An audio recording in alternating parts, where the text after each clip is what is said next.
So the Dhamma for today is called the four Iddhipada.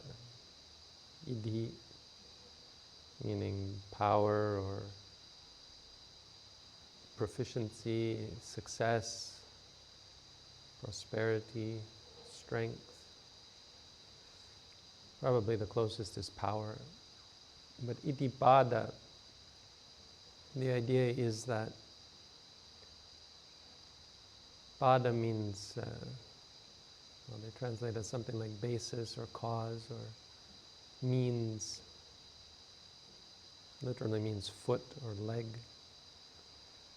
I think. But the Iddhipada are explained as the means to success. The difference between succeeding and failing, or the difference between prospering or floundering. They're applicable in a general sense to any undertaking. So the idea is these are the Dhammas that allow you to succeed, prosper,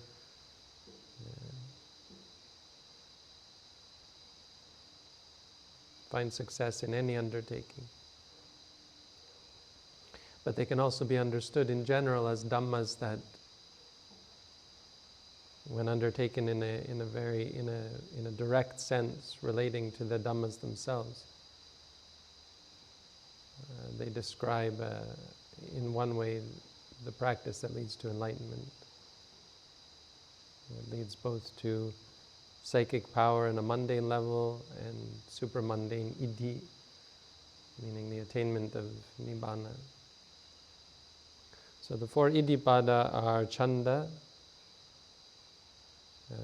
meaning interest or inclination, Virya, effort, Citta, literally mind, but often translated as concentration. The idea is focus, keeping your mind on something. Citta, when used in this sense, doesn't literally mean mind. It's a means of talking about keeping your mind on something. Minding, in English, perhaps. And four, Vimamsa. Vimamsa means wisdom, or discrimination, I think is literal. Vi is a prefix meaning apart, or the ability to dissect things. It refers to wisdom, but it can be applied in different ways. So as these relate to any undertaking, these are considered the four things that allow you to succeed in anything. Worldly, spiritual, Buddhist, not Buddhist. People succeed because of these four things when they apply to a specific undertaking. So in a worldly sense, if you want to succeed in your employment, you want to succeed in your ambitions, you need to some extent you need to like what you're doing. You need to be interested in it. You can't be disinterested. You can't be focused in other directions. So it has to be something you, in some sense, want to do. So in a worldly sense, ambition is very much very much tied to desire. A person is more likely to attain their ambition if they want to, obviously. But in a Buddhist context, in the context of the practice of mindfulness, the practice of the path leading to Nibbana, obviously desire doesn't really fit. And so we have this trouble with the word desire and these questions arising around wanting to meditate. How is it that you can get rid of wanting by doing something like wanting to meditate? And so it is a bit of a paradox, I guess.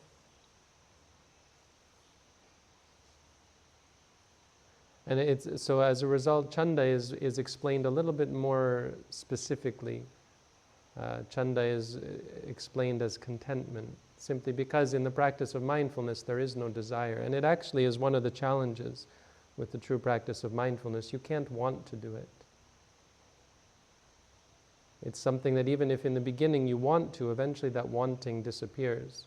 Simply because with the practice of mindfulness, there is no object that can be liked. There is no state of mind in the proper practice of mindfulness where liking arises. In other words, simply, practically speaking, you can't like practicing mindfulness, because liking has to arise based on something that is desirable and something that you cling to, something that you attach to. The momentary practice of mindfulness, noting when you're walking, noting when you're sitting, noting the experiences of pain or thoughts or the hindrances, is a state that is free from liking, free from wanting. And so meditators in the beginning find themselves struggling to evoke this sense of what we normally think of as chanda, desire. I don't really want to meditate. How do I practice? How do I regain? We often get this question, how do I regain this desire, this zeal to practice mindfulness? The answer is you don't. You have to give up zeal in general. You need a new sense of the word chanda. You have to understand chanda as a contentment, as a sense of being happy and at ease regardless of the experience. Because of course mindfulness is not a specific activity that takes you away from ordinary life. Mindfulness is ordinary life. It is here, it is now, it is what is happening now. What's happening in your mind, what's happening in your body, all of these things are objects of the practice of mindfulness. And so because we apply it in every moment to our experience, at the six senses, it allows us for a true sort of chanda that doesn't relate to one specific activity, like walking back and forth or sitting still with your eyes closed. It's an adjustment that has to be undertaken. Nonetheless, you have to be content with the practice, and a big part of the practice is dealing with discontent. Discontent which relates to our contentment with doing something else. We would rather be doing something more entertaining, more exciting, more agreeable, something we can cling to. And so rather than trying to cling to the practice, the way we cultivate chanda towards meditation practice is to deal with the discontent, the aversion towards practicing, the desire to be doing something else, the boredom. All of these things are just habits in the mind. They have no direct relationship with actual meditation practice. There's nothing objectionable about having a clear awareness of experience, about facing your moments of experience as they arise. And yet we find it boring, we find it uninteresting, we find it uncomfortable because of our attachments, because of our bad habits of liking and disliking and so on. So chanda is a big part of, practically speaking, our practice of mindfulness, but not in the sense of liking the meditation practice, just in the sense of being free from aversion to the present moment, free from needing things to change, free from wanting things to be other than what they are, the inability to face the experiences that come by themselves in the present moment. Mindfulness in an ultimate sense requires no special activity, no special seeking out of some state or some experience. It's just the facing of the experiences that arise by themselves. Virya, obviously to undertake any worldly ambition, you need virya, you need effort. You need to work at it. A person who doesn't work at their job will not succeed. A person as a spiritual individual, a Buddhist monk, for example, if they want to do memorization or if they want to do teachings, they have to make the effort to make a format for the teachings and that sort of thing. Even just to live our lives as monks requires effort. We have to have effort to go on alms round. We have to have effort to wake up early. We have to have effort to do the meditation, walking and sitting. But we see deeper when we talk about the samapatthana, the four great efforts. We see that effort actually, in an ultimate sense, relates to defilements. So the only effort that we need to undertake in terms of our practice to reach nibbana relates to our wholesome and unwholesome qualities of mind. So preventing the arising of unwholesome qualities and removing the unwholesome qualities that have arisen, as we've talked about these before in a previous session. Cultivating wholesome qualities that haven't arisen and protecting wholesome qualities that have already arisen. These are the four great efforts. So our effort in the practice of mindfulness, as I said, in some ways doesn't look like effort. It doesn't look like you're struggling or you're pushing yourself harder. It really is just the effort to stay present here and now, to stay mindful, to keep yourself facing the experiences rather than running away from them or trying to change them. Most of our efforts are spent in life running away from things and trying to change things. Mindfulness is a different kind of effort. It's the effort to not do those things. To just face experiences, not seeing anything as a problem or something to be fixed or changed or even held on to, but simply to be present with experiences as they arise, without judgment, without reaction, without partiality. The third, citta. Citta means paying attention to it. So different from wanting to do something, you have to also apply yourself to it, not just with effort, but with attention. So effort without attention would be something like just doing your job without paying attention. Doing your job physically, like a person who works at an office job might just mechanically do things without really paying attention. That might make lots of mistakes as a result. You have to pay attention. In general, it means applying yourself, remembering appointments that you have, for example, in a worldly sense. Deadlines, keeping track of deadlines, just paying attention, keeping your mind on your work, not getting sidetracked and procrastinating and that sort of thing. Citta means keeping your work in mind, keeping your ambition in mind. For life goals, people who are able to keep their life goals, constantly reaffirming them. It's very valuable in helping them attain life goals. People who are into exercising, losing weight, that sort of thing. These are worldly goals. Spiritual goals. As Buddhist monks, we have to keep our minds focused. There are many rules that surround not getting caught up in lay life, not getting caught up in worldly things for this reason, because if our minds are too caught up, too focused on external, unimportant topics, it pollutes and it distracts us from our practice. It can even lead monks to disrobe as they lose sight of what's important, or they lose interest in and forget the real purpose and benefit of what they're doing.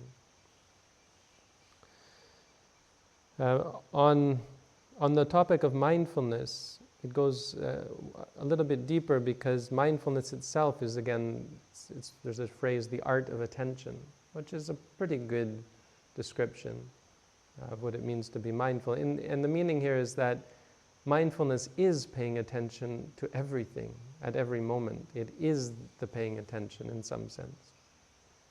Meaning, it's not just a work that you have to pay attention to, it's the act of paying attention. So in this sense, this is how you can think of the Iddhipada as in and of themselves valuable qualities that don't have to relate to some other thing that other ambition, other goal that you have.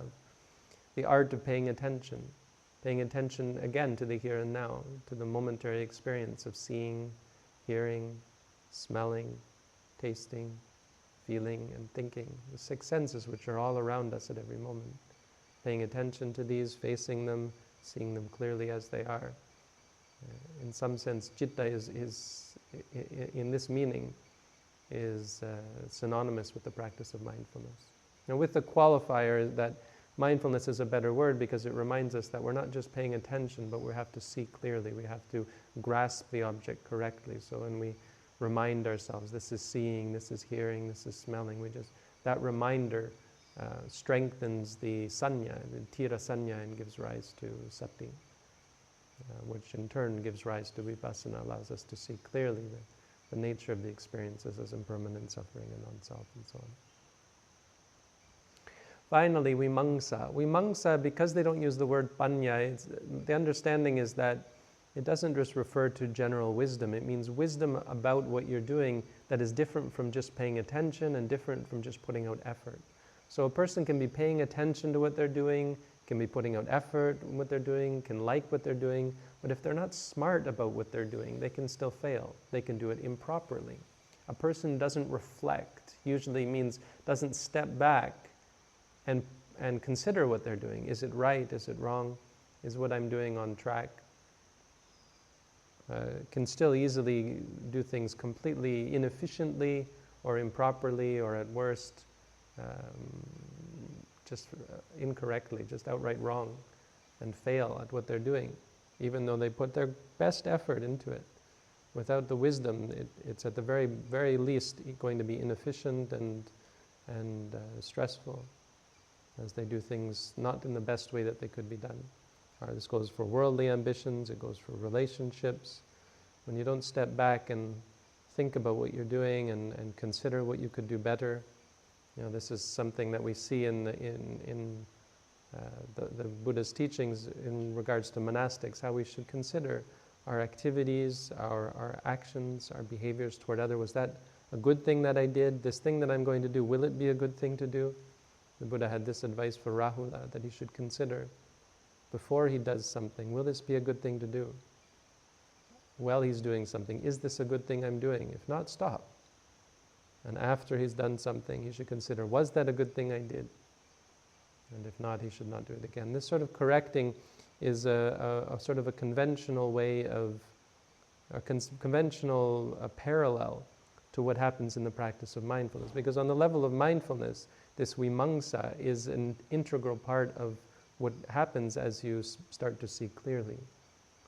In some sense, vimamsa is the whole of the progress of practice. As you apply mindfulness, as you pay attention, you start to see what you're doing wrong. The whole of the practice is seeing our mistakes and understanding that there are mistakes. Seeing that the things that we're clinging to, most specifically, are not worth clinging to. So vimamsa is not really, in its deepest sense, something you have to stop practicing to undertake. It's something that should occur as you practice. The worst would be if, when you practice, you feel confident and you feel that you have nothing to learn. You feel that you're not learning anything. You feel that you've already learned everything you need to learn. When a meditator gets to this position, it's most likely that they are overconfident. It's most likely that they are ignoring and failing to pay attention, failing to be mindful. They're most likely just enjoying calm or peaceful states, the tranquility that comes from fixing on a single object rather than paying attention to the experiences as they arise. Because as you pay attention to the experience as they arise, you will see all of your mistakes and bad habits. And it should be a constant, uncomfortable state of taking you out of your comfort zone and forcing you to reevaluate everything you know about life, the world, reality. Vimamsa, this state of adjusting and seeing what you're doing wrong and learning something that's really new, not something that you expected to find, something that is unexpected, again and again and again, to disrupt and challenge you. This is the path to Nibbana, to free you from your attachments and your bad habits of clinging and craving. So simple Dhammas, something that is highly versatile, and so you can teach these to people who are not even Buddhist, to provide them with some sense of how great Buddhism is in terms of its understanding of what leads to success, helping people understand how it is that you succeed in worldly affairs. Obviously something you can apply to meditators to remind them of ways in which they can improve their practice, but ultimately a good framework for understanding the essence of the practice as well. So very important Dhammas, another one of the 37 Bodhipakya Dhammas, something that we should constantly be reflecting on and applying to our practice as well. So that's the Dhamma for today.